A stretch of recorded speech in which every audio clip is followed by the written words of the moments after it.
an kɔni ka yeta la san 30 wala san 35 in kɔnɔ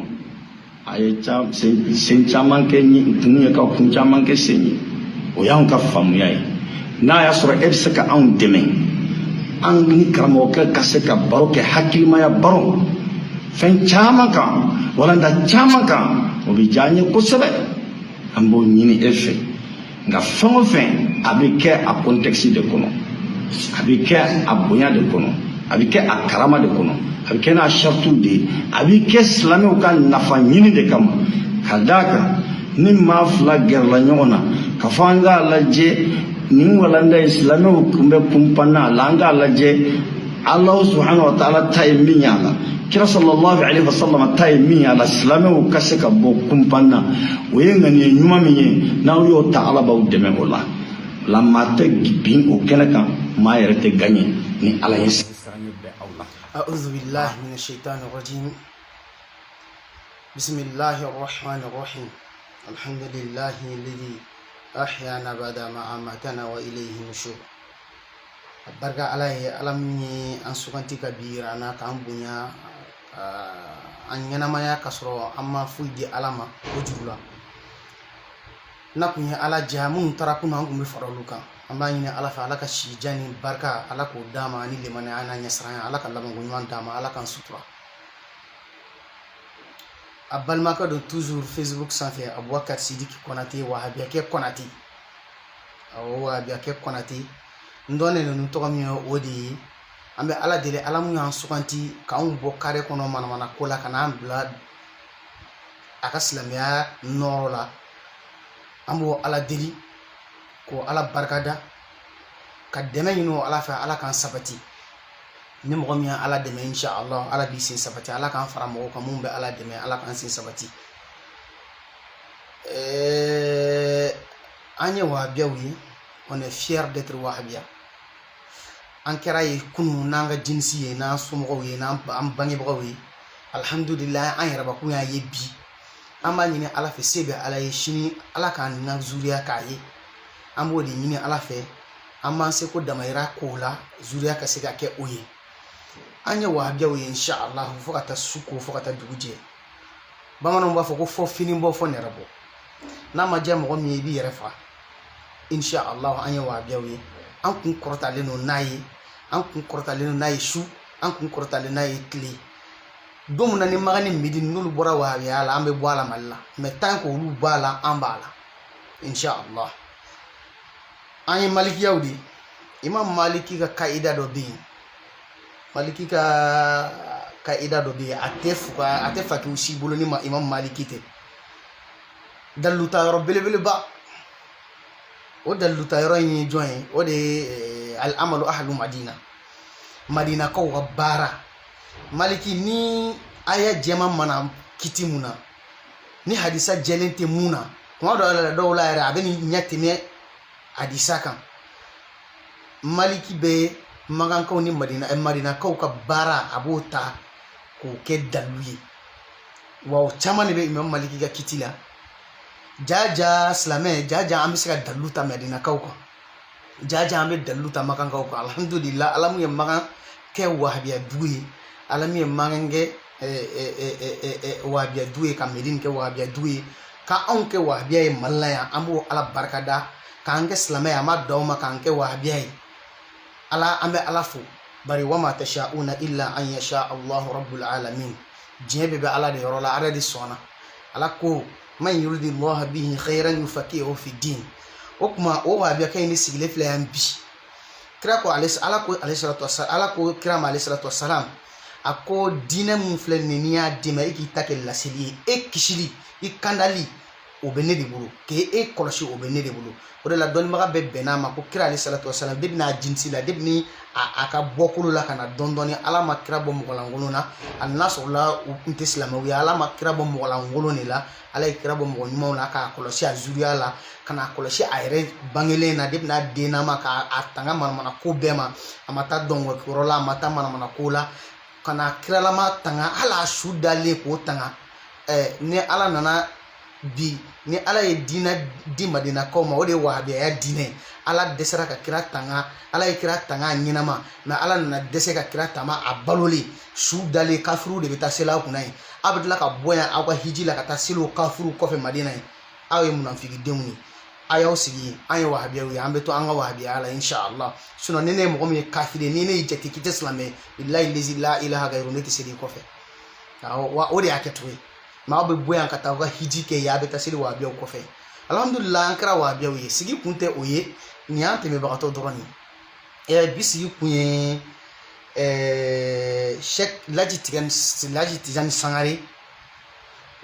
galontigɛla ka kalanden ye galon tigɛ k'a da Imam Idrissa Amara Kanté la an ka bi sigi kun y'o de ye an tɛ mɔgɔ ko la an y'o de fɔ don o don an tɛ mɔgɔ ko la an bɛ tiɲɛ fɔ bɛɛ de ɲɛna an ka laɲini ye mun ye dɔrɔn kira ka sunna hiyal uliya o ka yɛlɛ sanfɛ dɔrɔn liyuzhiraha ala hizbi kulli a ka yɛlɛ parti bɛɛ de sanfɛ o kɔni ala b'a dɔn o ye tiɲɛ ye o b'an dusukun na ala b'a dɔn o b'an kɛwale la ala b'a dɔn o b'an kɛwale la a b'an dusukun na ala b'a dɔn ala min ye seere ye ala b'o dɔn ko ye tiɲɛ o de y'an ka laɲini ye an ka laɲini tɛ foyi ye fo diinɛ de ka yɛlɛ sanfɛ kira nana ni diinɛ mun ye jɛlen sanuma o de ka yɛlɛ sanfɛ o tuma an b'o kɛ an seko damayira la parce que a fɔra man ra'a minkumul munkara falyughayyirhu biyadihi i k'a yɛlɛma n'i bolo de n'i m'o sɔrɔ falyastati ko n'i ma se ka o de a yɛlɛma n'i bolo ye k'i k'a yɛlɛma ni i nɛn ye ko n'i ma se ka yɛlɛma n'o ye k'i k'a yɛlɛma ni i dusukun ye dalika adwaful iman ko de limanaya bɛɛ la fɛgɛma ye o tuma se mun b'an ye bi o de ye kuma ye se mun b'an ye bi suna defani na o ye kuma ye o ye video ni kɛlen ye se wɛrɛ t'an ye n'o tɛ ani k'a ko an dusukun na ala y'o se de d'an ma o tuma an b'o kɛlɛ de la n balimaw ko hakɛ to an ye ni video in janyana mais video in b'a jigiya video in bɛna intéressant inshallah Imam Laji Sangare ka bɔ Côte d'Ivoire Marcory bɛɛ y'a ye a ye video kɛ dɔ kɛ tile fila in na a ye galonbaw de tigɛ video in kɔnɔ mun b'a yira ko Amsar Dine n'est pas digne d'être suivi par un bon musulman ni nin ya olu ka lijinatu dɔ ye mɔgɔw yɛrɛ de ye tan a tɛ bala an na parce que a ɲɛmɔgɔba n'o ye Buna Ɲangi ala ka hinɛ a la ala ka yafa an n'a ma a ka galonw la o bɔra fɔlɔ ko Aidara binna kɔlɔn kɔnɔ ko mɛlɛkɛ Jibril ala ye Jibril yamaruya ko kana Aidara ta kɔlɔn kɔnɔ ko ka bɔ n'o ye ko Aidara bolokɔni tigɛra ko ala ye bolokɔni wɛrɛ far'o la ko Aidara fa ka juru kun bɛ dɔ la a taara o makɛnɛ tasuma wulila Aidara ka fini na a fan bɛɛ jenina fɔ Aidara mana kan caman galonw fara ɲɔgɔn kan u ka zikiridalaw u ka dɔnkilidala peedew bɛɛ la peede n'o ye zikiri solo ye o bɛ si ka galon tigɛ ko Aidara denkɛ taar'i jɔ banabagatɔ dɔ kunna ko banabagatɔ in den kun sumalen don k'o nan'i jɔ k'o kɛnɛyara ale mɔgɔ dɔw ɲa yɛlɛnna ala n'ale ka zikiri kanw fara ɲɔgɔn kan bon mɔgɔ minnu ye nin ye n'olu ka kalanden ye galon tigɛ o tɛ bala an na a contraire n'a tun ye tiɲɛ de fɔ o de bɛ bala an na o tuma baaya t'alaw an y'an taw ka ɲɛmɔgɔw la u ye galontigɛlaw de ye su ni tile u bɛ galon tigɛ a bɔra mun na o tɛ bala an na parce que an b'a fɔ an ka maninkazanda la ko zon den ye zon ye fana den ye fana ye ko bɔla mɔgɔ mun bɛ ɲɛgɛn na bɔ k'i tɛ foyi y'o den bolo fo bo bɔrɔ donc ni Aidara ka kalanden kɛra galontigɛla ye ce n'est pas une surprise parce que Aidara yɛrɛ si bɛɛ ye galontigɛ de ye ale yɛrɛ ta bɔra galontigɛ la a kɛra yebali fɔ ye a bɔra yebali fɔ la a kɛra na munafigiya ye parce que kira ye munafigiw jogo fɔ ko n'u ye kuma min fɔ k'u t'o kɛwale kɛ n'u ye layidu ta u t'a timɛ Aidara ko yan n bɛ a ka galon kelen pe de fɔ mun yɛrɛ bɛ senna bi a y'a fɔ bɛɛ ɲɛna bɛɛ y'a mɛn tile la a ko ale ka sira tɛ au conseil président la k'a ka sira t'a la ka tila k'a fɔ k'a da kan ko Mamadou Diko place k'u b'a fɔ k'ale b'o nɔfɛ k'ale ka sira jumɛn de b'o la ko ala ye place min d'ale ma k'o ka bon n'o ye bi o tigi ma sa abadani fo ala ye o conseil kelen o président ala y'o d'a ma ka tila o sɔrɔla Mamadou Diko kelen o place o kɛra o de Allahu akbar nin bɛ hakili jigin Cheikh Ismail Dramé ka kuma dɔ la Cheikh Ismail Dramé ko a ko ni mɔgɔ mun ye ala ka danw buruja k'i kanto ko seli tɛ silamɛya ko jugu ye silamɛya ye ko ala bɛ ɲangata 12 de da i kan a ko 4 bɛ da i kan ka sɔrɔ i ma sa 4 bɛ da i kan kaburu kɔnɔ 4 bɛ da i kan aliyɔmal kiyamati jɔ don 4 mun n'o bɛ da i kan yan a ko ko o nani a dɔ la kelen mun ye ala y'a fɔ ko ala ɲɛ siran ye jɔn selibaw kira ka sahabaw a y'u tamasere kɛ suratu fati o laban na a y'a laban a y'u tamasere k'u tamasere ko n'i y'u ye k'i bɛ nɔrɔ dɔ de y'u ɲada la seli nɔrɔ i b'o de y'u ɲada la Ismail Dramé ko ɲagata fɔlɔ ye min ye ko ala bɛ nɔrɔ in ta k'a b'i la pepu a ye taa ka karamɔgɔ la ye nɔrɔ kisɛ kelen t'a la ko ala bɛ nɔrɔ in ta k'a b'i la de filanan a ko filanan ye mun ye a ko ala bɛ i ka laɲini yɛrɛ ye mun ye a tigilamɔgɔ ka laɲini yɛrɛ ye mun ye a bɛ ka ala fɔ de fɔ a da la dɛ mun b'a dusukun na k'a tɛ sa abadan fɔ ala k'o bange ja karamɔgɔ ka kuma bɛɛ kun ye ɲɛmɔgɔya ɲini nin bɛ président ɲini Mali président an tɛ yan u b'o d'a ma a bɛ tila k'i kanto yan ko a delila ko k'o d'a ma don o don ale delila ka fɛn dɔ de d'a ma mɛ a ye taa deli k'aw b'a denkɛ da k'a kantigɛ n'a sɔnna o delili ma n'a y'o delili ɲɛ a ye taa ko a denkɛ kaburu min bɛ ko ɲuman k'aw b'o kaburu walaka a k'a deli ala na kira kosɔn ka kuranɛ don a bolo k'a deli n'a sɔnna o delili ma donc ɲɛmɔgɔya de ka d'a ye ɲɛmɔgɔya de ka d'a ye wolosɛbɛn mun bɛ ta dossier de bɛ taa déposer a tɛ ten dɔrɔn ko wa i tɔgɔ de bɛ taa sɛbɛn au conseil président ayi dossier de bɛ monter ka taa déposer wolosɛbɛn b'o la certificat de résidence b'o la munna a ka certificat de résidence ale ka wolosɛbɛn dɔ de tɛ i bolo don a ka valise kɔnɔ k'o ta k'o di yan ɲɛmɔgɔya de ka di karamɔgɔ ye nkalontigɛ de ye di karamɔgɔ ye o t'a bannen ye dɛ RFI mɔgɔw taara k'a ɲininka tuguni ko karamɔgɔ mɔgɔw dusu kasilen don ko dɔ la fɛn dɔw ma mɔgɔw diya i ko k'e kun tɛ nin ɲɛmɔgɔya in fɛ bi o ɲɛmɔgɔya kelen tilara ka taa d'i ma a ko mɔgɔw tɛ k'o faamuya a ko k'ale m'o fɔ Allahu akbar nin tɛ bala an na nin tɛ bala an na Sheikh Ismail Dramé ko a ko ɲangata sabanan a ko a tigilamɔgɔ tɛ sa abadan fɔ ala ka hali den fitinin fɔ ala k'o bila tigilamɔgɔ la olu k'a dɔgɔya k'a malo k'a woyiba dugukolo kɔ kan ko bɛɛ de b'a ɲini ko ala bɛ tanga de bɔrɔtɔ ka bɔ a kan mɔgɔ mana wuli u b'i da kɔ a la Allahu akbar Sheikh Ismail Dramé min kun ye karamɔgɔ ye a ko a naaninan dugukolo in kɔ kan yan yanni a ka taa kaburu la ko a satɔla ko ala bɛ na ni mɛlɛkɛw ye mɛlɛkɛw bɛ na ji d'a ma ala bɛ minɔgɔ gɛlɛn bila a tigilamɔgɔ la a tigilamɔgɔ minɔgɔ bɛ kɛ k'a b'a faga ko mɛlɛkɛw bɛ na ni ji ye a ɲɛ bɛ ji la u tɛ ji d'a ma ala k'an kisi a ma o tigilamɔgɔ ka kalanden n'o kɛra nkalontigɛla ye i n'a fɔ Laji Tijani Sangare o tɛ bala anw na Laji Tijani ko a ka kuma la a ko a ye invitation ci ka taa an ka karamɔgɔ ma n'o ye Imam Idrissa Mara Kante ye ko a ye page Imam Idriss ka page sanfɛ k'a ye Imam Idriss ka fɛn dɔ de ye ale yɛrɛ de y'o ye mɔgɔ tɔgɔ t'o la foyi t'o la k'ale y'a ka demande de la don o fɛ ko sinon ko ale ka ko ni Imam Idriss ka Aidara ka demande Imam Idriss fan fɛ ko tɛ ɲɔgɔn sara la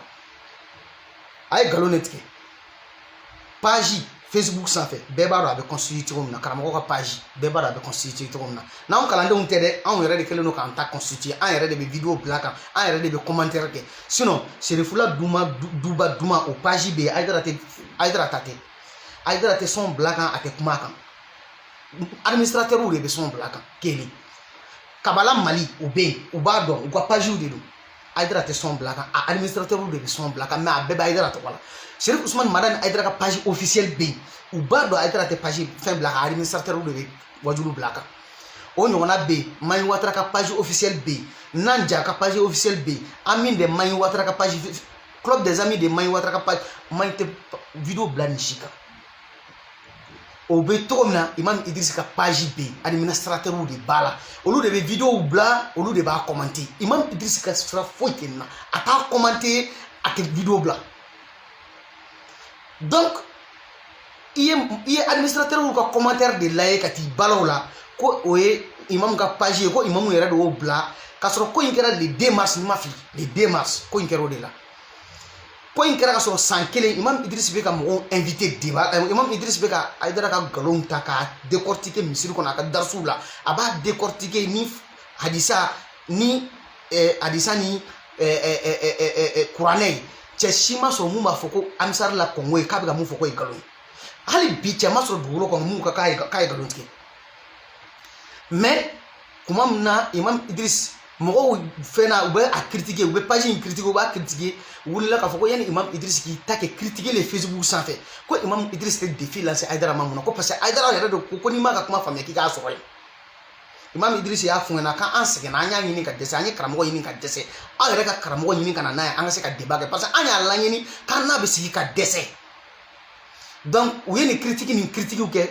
administrateur de ye nin fɛn in sigi ka nin sigi k'a fɔ ah bon n'aw fɛ ani ko in adressé don Aidara la hali n'a tɔgɔ ma fɔ a ye segin a ka taa ko in na ye ko ni page kala ka ɲɛ i b'a dɔn k'a adresse no Aïdara yɛrɛ de la parce que a sɛbɛnna nin ko si un innovateur veut discuter avec ka tila ka Aïdara Imam Idriss ka vidéo k'a ka vidéo bɛ Aïdara kan donc n'i taara o ta i tɔgɔ ma fɔ la i jamu ma fɔ la k'i bɛ t'i panko kɛ t'i do la ko parce que e ye Aïdara ka kalanden i tɔgɔ ma fɔ i ni kalandenw de bɛ sigi an bɛ discuter an y'o duti bula o ko in i ni Imam Idriss ka sigi la an y'o duti bula pep e ni Imam Idriss o tɛ Imam Idriss bolo koyi mɔgɔw de bɛ Imam Idriss kɛrɛfɛ minnu b'a entourer ensuite a ko k'a ye mɔgɔ ci ka taa Imam Idriss fɛ yen n'a ka kitabu ye a ye manamanakan kitabu mun sɛbɛn tiɲɛ don a ye Imam Idriss a ye mɔgɔ bila ka taa Imam Idriss fɛ yen Imam Idriss y'u bonya y'u karama k'a fɔ an ɲɛna ale tɛ débat yɛrɛ kuma ale t'o dɔn silamɛya la parce que o tɛ kira ka sunna la ale ko de a mago bɛ Aïdara de la Aïdara ye fɛn dɔw expliquer ale m'olu faamuya ani Aïdara de ka sigi a ma fɔ ko débat ale tɛ débat ko kuma la a débat t'a ni mɔgɔ cɛ a débat t'a ni Cheikh Tidiane cɛ mɔgɔw taara o cogo la a ko a ye nkalon tigɛ ko Imam Idriss tɛ ye ko Imam Idriss yɛrɛ tɛ ye ko parce que k'u taara fɔ a ko a muso fɛ ko muso ko ko Imam Idriss bɛna fɔ minuit au moins Imam Idriss muso kɔni yera a ye taa n'a sera ka Aïdara muso ye n'aw mago bɛ Aïdara la n'aw sera k'a denw ye jango a muso Imam Idriss kɔni bɛ ye mais ce qu'il n'a pas dit, ce qu'il a oublié de dire, c'est qu'Imam Idriss, en dehors d'être imam, il n'est pas comme Aïdara. Un vaurien qui s'assoit à la maison. Imam Idriss est un commerçant import-export international. Imam Idriss est un commerçant de Congo. Imam Idriss est un fergueur. Il est un darsoudi, il est un fergueur. Il est un faux. Il est un sort. Il est un toni. Il est un ablaïjecté kumana. Quand il est ablaïjecté kumana, explication chamandi. Mais explication ina anyina na ka détail do di o détail jumane ulale ko ama ko iko kini anga karamo be fe ka sigi ko ina anga karamo te sigi de kalanden do débat ni fe muna imo jabi mais Idrissa ka kalanden muna ima kalanden jabi muna e fana mo jabi ensuite abla injecté yere explication dama atari basé imam ga fait mon publier imam ga page ga abla injecté explication sur be dama wala o publier anya publier de on ya publier ka sababu ke karamo de e tala yi to tala mo wara to tala mo bela ye entité juste parce que muna avait fait boka vidéo qui donc aller yere ke garayen quoi ay ta fa na ko ne ko qur'ane ko inna allah la yuhibbu kull mukhtalin fakhur yara bala to fe jankam kela yara ba yara bunyala ni karamo ala to fe ima yiga karamo be ga doga sun tla ay ne ke ka yere ke bilibili mo nya ko ka sura ti fuyi ala ti yara la ba fe ala ti yara bunyala fe donc au coin qu'elle est sans aye Imam Idriss voulait à page sans fait à ka téléphone numéro là parce que administrateur ou ya ira la a z ko no débatté ci don fana télé ya ira la ko en débatté ni ne ni ñokote ne mako be Aïdara de la tay kramo wole kana ne no de kasi ne mako ti ela Imam Idriss ne e ka kuma na fatalo impact tala ça n'a pas d'impact amako bo de la e ñana no am ka fendo de vision. On est en train de viser quelque chose. Ah, mon be débat de la impact be débat mouna. Moun no be ye ni débat in kera moun no be. Imam Idriss yi kalidi ay kalidi. Ako wallahi nani Aïdara no so. Ko wallahi kaba boka bi ka karafe do ada. Wallahi. Ah kalidi. Ah ma ay ato ani Aïdara ka siga ka kuma. Ante ka awteo eni ne reka siga ka kuma. Mais mena sewoma. Inshallah ko na kiti. Ko kelente o togola a tɔgɔ bana ŋɔnɔ ani wulale kumana wulale ko a ma ko n'i nana kɔngɔ ne bɛ t'i sɔgɛrɛ i bɛ yɔrɔ min na ne bɛ yen n yɛrɛ bɛ t'i sɛgɛrɛ ne n'i bɛ sigi a ko k'a ni wulale tɛ sigi wulale ko ne n'i bɛ sigi a ko k'a ni wulale tɛ sigi kuma caman a ye nkalon yɛrɛ tigɛ ko wayi ko wulale ko Imam Idriss ka karamɔgɔ ye Mamu Diko ye ko Mamu Diko ni Aïdara ni Cam k'olu ye ani karamɔgɔ wɛrɛ k'olu ye débat yɛrɛ de kɛ ORTM na ko Aïdara ye débat da t'olu la ORTM na a ka kuma de b'o yira a y'o de fɔ kuma in na. Subhanallah mali be amadri ka meninte mali be amadri ka me ko Aïdara ni Mamu Diko ye débat de ninte amadri ka me abadani idale no ala ko o ye tienye amsaru mo labo awdaba no amo video bo folo Allahu akbar aya video bangai ako débat de aya video bangai ameti moka o karati o kelen atoko borangono ako kay Imam Idriss wele ko Imam Idriss ko be répondre kan ko te ko aka numéro personnel ko te do ko kuma do la ko o e kongo bla c'est-à-dire avec ka boko bo la ligne kuma ila ine odi ni a mettre ba fa ko de do parce que abe solo ka zikiri croix ni do akono bon ante jigula mais me fika mu éclairci Imam Karamboga wiye odi ka foko imam e commerçant imam tara aka commerce di sira la imam tara aka minanta de la ko munu be kongo olu b'a dɔn ko imamu ye cɛ min ye k'a tɛ boli kelen filanan a dalu yɛrɛ ye mun ye ko imam bɛ voyager sunkalo makɔnɔ imam bɛ voyager o la salon sunkalo minnu bɛ kongo u bɛ se ka seereya salon sunkalo imamu voyagera ka taa a ka minanta la nin heure in na imam nana sunkalo tile 14 a donna kongo sunkalo tile 14 donc ce qui veut dire que o kɛra salon de don o kɛra tɛ ɲinɛ ye dɛ o kɛra salon de salon n'a kɔni taara ka voyage la a nana sunkalo tile 14 ɲina tuguni a tilara ka t'o voyage kelen na o heure kelen na an yɛrɛ imamu wele imamu ko k'ale bɛ segin le 4 de ce mois sunkalo dun bɛ daminɛ probablement le 6 o b'a sɔrɔ la imamu taara ka voyage la sunkalo ma dɛ imamu bɛ boli e ɲɛ e ko k'e bɛ taa sunkalo de la imamu bɛ boli e ɲɛ sunkalo yɛrɛ ma se fɔlɔ imamu est parti il y a de cela plus de moins de il y a de cela 1 mois imamu taara ka voyage la e ko k'i bɛ na sunkalo de la imamu ma boli sunkalo la sunkalo makɔnɔ ni imamu bɛ boli e ɲɛ imamu dun ko k'ale bɛ segin le 4 de ce mois sunkalo dun bɛ daminɛ ka sɔrɔ le 4 tɛmɛna ni kuma in tɛ ɲɔgɔn kun ta imamu taara ka minɛn san de la imam ye commerçant de a taara ka minɛn san de la imam bɛ na Congo le 4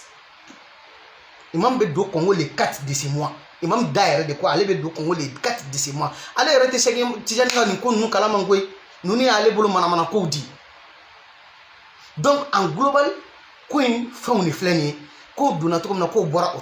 ko donna cogo min na o de filɛ nin ye donc k'a fɔ ko imam Idris Amara Kante bolila o ye yɛlɛko di walahi o ye yɛlɛko di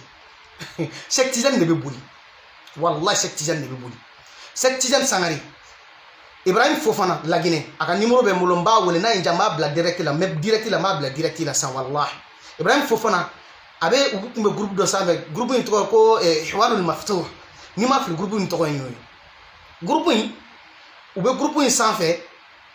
imam a ye manamanakan fɔ ko Muawiya ye bandi yɛrɛ de ko Muawiya ye bandi chef de manamanakan fɔ Muawiya ma a digira Ibrahim Fofana la an b'a fɔ Ibrahim Fofana sirina de ko Ibn Taymiya y'a fɔ a ma ko bon ne b'i invité je te défie i ko bandi don ne ko silamɛ don bon an ka débat kɛ wallahi mɔgɔ min y'a deli ni groupe in sanfɛ a bɛ mɔgɔ 30 bɔ wallahi a ma sɔn k'a deli ka ko sugu bɛɛ k'a ma sɔn a sɔn bɛ n bolo comme ni n ko m'o bɛɛ jouer vidéo bɛ na janya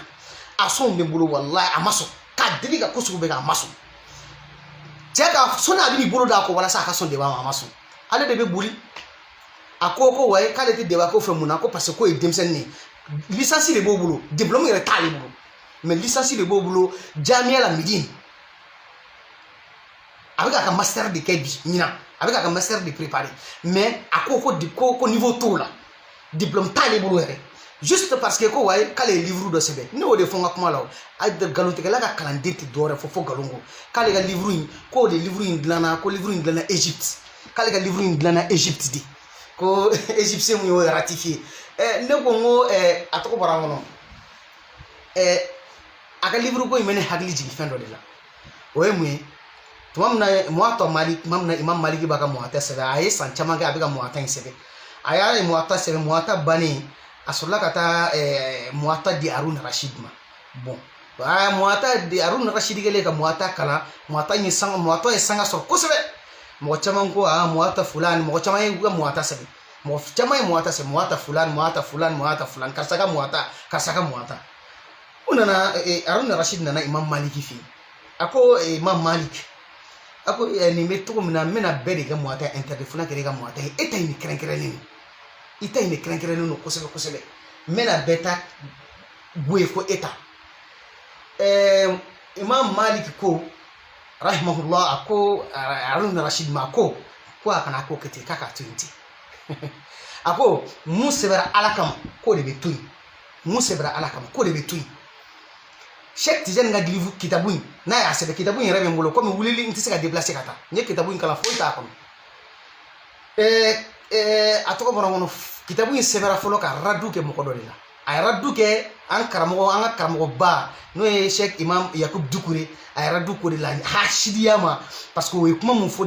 jɔlen mun fɔ bayako kan a dimina a taara kitabu sɛbɛn o kan parce que o y'a fɔ an ɲɛna ko n bɛ mun f'i ɲɛna débat tɛ e ni ne ni ɲɔgɔn cɛ i ye denmisɛnnin de ye ne mago b'i ka karamɔgɔ de la o ka sigi n k'o lamaloya n mago b'o de la e ka taa ka bɔ yen kuma tɛ e ni ne ni ɲɔgɔn cɛ n'i sɛbɛn bɛ débat ma i bɛ taa kitabu de sɛbɛn n ye mun sɛbɛn taa kitabu sɛbɛn o la a dimina a taara kitabu sɛbɛn kitabu mun sɛbɛnra Ala ɲɛ siran a ma dabɔ Ala ɲɛ siranya kama o de la i bɛ taa maktaba bɛɛ la a ye taa kitabu feere yɔrɔ bɛɛ la ibe kitabu furla kame yin ngote kitabu ndo ama sebe ala kama na fata kitabu la yare men te mitorado ay kay jangamu be ko yede kale kitabu de sebe atoko bona wono Sheikh Ibrahim ya dele amaso Sheikh Ibrahim ya dele amaso buntemi ya dele amaso so men kuya mi se ka kala me ko o kana video jenya me o ko fe ne yere Sidiga Boubacar Sidik folo nye défi lancer ama nye défi lancer vidéo dola beyo video nye défi lancer ama ngombe fe naka debake wal man ni Cheikh Tidiane Sang Aidara no ka debake madaw ma de messi damuna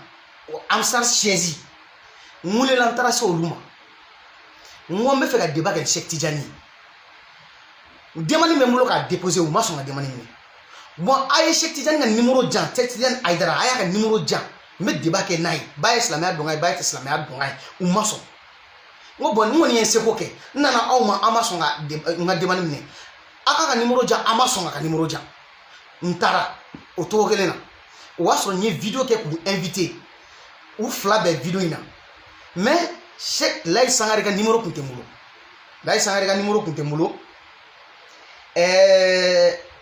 ni numéro isoro akelen ka abla jekte de wole Congo imam ga groupe administrateur nyawuli téléphone na ne tate ko aye kuma foko aye ani ne kuma foko mino lakale aye ne tato ede mena sone kala aka la me muti menene na nyonche ne re de awuli téléphone na ka invité o ko fe mu men fe alsa invitation na mbo dan kuma nya aya tlomajo aka kuma la me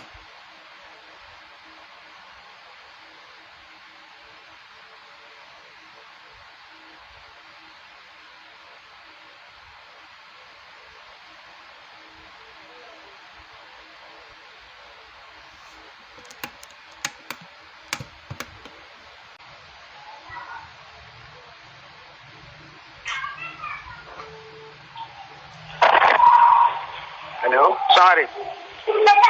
Oui, Wahabia Kek. Naam. Ngo. C'est ça non? Naam, wo redo me fika kuma do fo. Wahabia Kek kuna. Naam, oui. Me fika kuma do fo. Oui. C'est-à-dire dalute ne yɛrɛ ka fɔ n yɛrɛ ma ko n tɛ karamɔgɔ ye dalu t'o ye quoi o tɛ dalu ayi a kɔni a kɛ to sa n bɛ fɛ ka fɛn dɔ de expliquer n bɛ fɛ ka fɛn dɔ de expliquer ni ma jɔ ni fana ma ne jɔ ne ka n ka kuma lamɛn sa n ko inna allaha la yuhibbu kulla mukhtalin fakhur ala tɛ yɛrɛlabaw fɛ sa ala tɛ yɛrɛ bonyalaw fɛ e yɛrɛ de bɛ se k'i kanto k'i bɛ se ka imam maɲi kalan ne tɛ maɲi ka kuma la e ko k'i bɛ se voilà donc ne bɛ fɛ ka mun fɔ sisan n bɛ fɛ ka mun fɔ a n bɛ k'i wele mun na ne bɛ k'i wele mun na n b'i deli i ka kɛ ala na kira de kosɔn quoi i ka segin namusa namesa tu m'aimes pas écoute-moi d'abord on n'est qu'à parler entre des personnes sérieuses hein comment dirais-je Igba Kalama ta page tu as publié Igafo Nico bon quand j'avais fait ma première vidéo j'ai la vidéo de mais qui s'est prendre au cadeau qui va apparemment ma vidéo que non voilà comme Allah il nous a membre pour le conseiller donc il m'a vidéo que au contraire comment dirais-je ika c'est kono ika sebelina ika tuka sebelina non ika tchatchanien nous t'a béni iko le débat n'aura jamais lieu avec Amara Kanté il va pas dire nous de faux voilà bon si telle est votre position est-ce que moi je vais me rabaisser encore pour te recevoir toi, un novice qui ne connaît absolument rien? Tu vois que c'est pas possible. Tu ne peux pas savoir que je ne connais rien sans débattre avec moi. Non, mais tu ne peux pas juger mon degré d'intelligence, tu ne peux pas juger mon degré de niveau sans qu'on s'assoie pour discuter. Tu ne connais absolument rien, tu as un degré, tu as un niveau élémentaire. Ouais, c'est ce que tu as dit, c'est ce que tu as dit à Ibn Taymiyyah aussi quand il t'a invité. C'est la même chose, c'est la chose que tu as dit à Ibn Taymiyyah quand il t'a invité. Écoute-moi ça. J'ai dit, C'est la même chose que tu as dit à Ibn Temia quand il t'a invité. Tu n'as jamais accepté de débattre avec les gens, soi-disant qu'ils sont en train de... Soi-disant qu'ils... Soi-disant qu'ils Shamsiani Kamaria Koto, Shamsiani Kamaria Koto, Manango, Ango de Munekore. S'il te plaît, accepte à cause de Dieu, accepte de débattre avec moi et arrête de juger.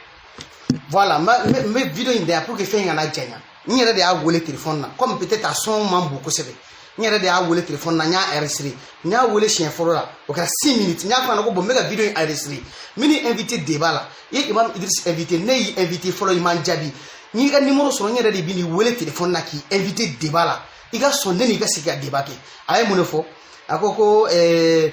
ye vidéo dɔ kɛ fɔlɔ ko ne tɛ arabukan yɛrɛ mɛn. Ko Shamsiani Kamaria ay ko ne to yɛrɛ o farku don ko ka bɔ ɲɔgɔn na mana ka k'ale tɛ se ka sigi ka ni ne ye ko moi je suis novice. Il a fui n y'a fɔ a ɲɛna n k'a ka Shamsiani Kamaria ko to yen kuma in yɛrɛ bɛ ne dabaliya ba mun na parce que tout récemment a taara u ka mawludu mun kɛra Segu karamɔgɔ ye explication de di comme quoi arabukan mɛn tɛ silamɛya ye. Arabukan mɛn ni silamɛya dɔnni tɛ ɲɔgɔn sara la karamɔgɔ ye ko di a ko a ye misali ta a ko ni ne ko sisan ko darabtul himara ko walima ni ko sisan ko darabtul himaru ko laɲini mɔgɔ c'est à dire ko mun ko darabtul himaru ko o tigi ye xataw kɛ ko mais ko tigi b'a dɔn ko mais ko lamɛnnikɛbaga b'a dɔn ko laɲini ye mun ye parce que en arabe on appelle quelque chose une phrase simple. Phrase simple ni arabu no a bɛ français yɛrɛ la c'est comme sujet verbe complément donc en arabe o ɲɔgɔnna bɛ yen ni ko sisan ni fiyelu nana fa'ilu kana mafulu bihi bɛ na da'iman mafulu bihi o ye mansubu di donc ni mafulu bihi ni mɔgɔ min y'a kɛ marfu ye o tigi ye kataw kɛ karamɔgɔ ko mais hali ni mɔgɔ min y'o